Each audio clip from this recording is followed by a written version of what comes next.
So Gary. I saw an article on Live Science. I think Chiz might have linked it. Did you read the one about magic mushrooms altering your personality? Mm-hmm. Yeah. So I heard apparently, that I so don't know my drugs very well. Are mushrooms? They're not LSD, right? That's before. No. No. shrooms are LSD just is acid. shrooms, right? Shrooms are just Yeah. mushrooms. Shrooms are toxic for you, and that's what causes you to hallucinate. Mhm. Okay, thank you. So is alcohol.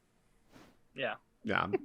But apparently, taking shrooms even once altered people's personality for an extended period of time. At least 14 months is what the article says.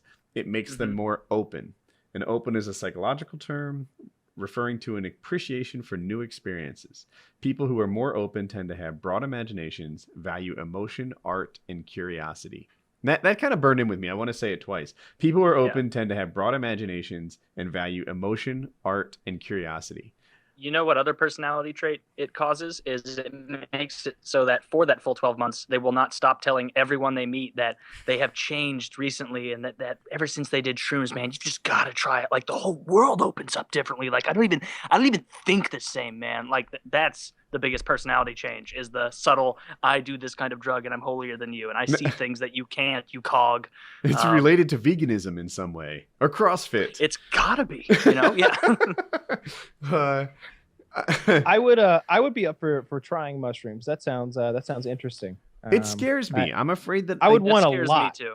That scares me. I don't know if I want a personality change. Like, so here's the deal. Part of me is like, I think part of the reason, say, Joe Rogan is so successful is that he has that built into his personality. I don't know if it's shrooms related or not, but that like appreciation for new ideas, even if they're crazy conspiracies, that openness, right, is a big part of who he is, and it makes him more interesting to have.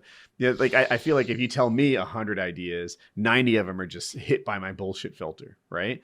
Whereas if you tell a guy who's done mushrooms, maybe only half of them get filtered out to the bullshit, and they're just appreciative of art, and it changes who they are. On the other hand, I don't know. I kind of feel like I'm doing well right now. Why would you mess with that?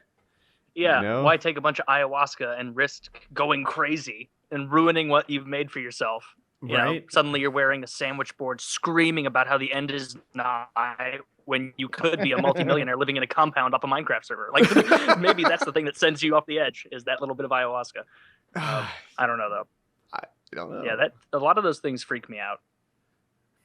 Those, like, especially DMT. That's the one I know the least about. I know your brain produces it when you're dreaming. Oh, well, if it's natural, it's safe. Yeah.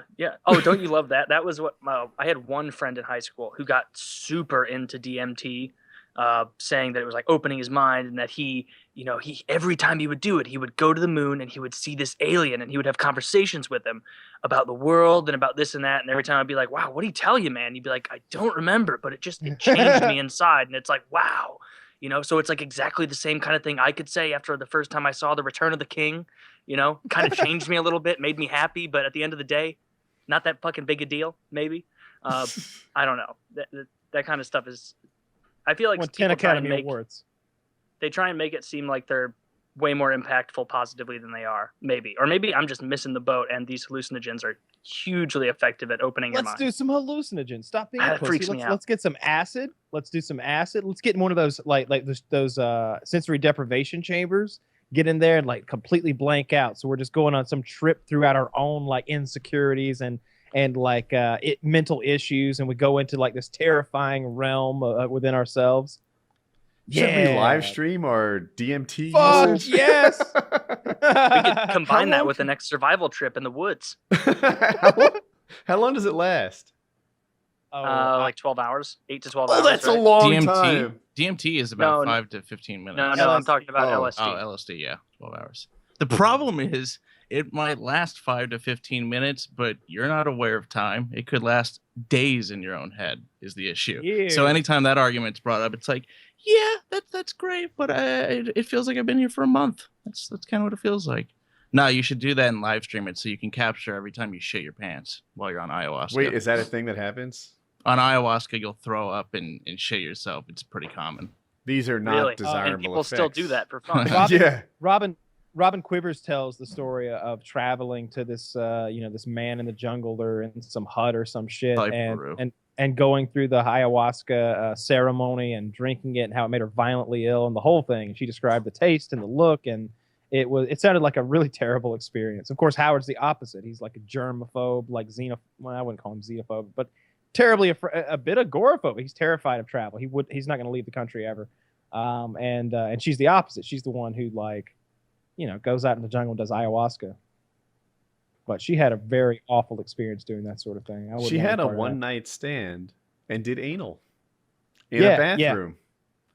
In a bent over her sink, actually, in her apartment. Oh, okay. Yeah. So, I don't know. I remember Howard was helping her sell her book, and Howard expertly read that part to us over the radio. Yeah, I'm very familiar with that story. Yeah. So, good on her.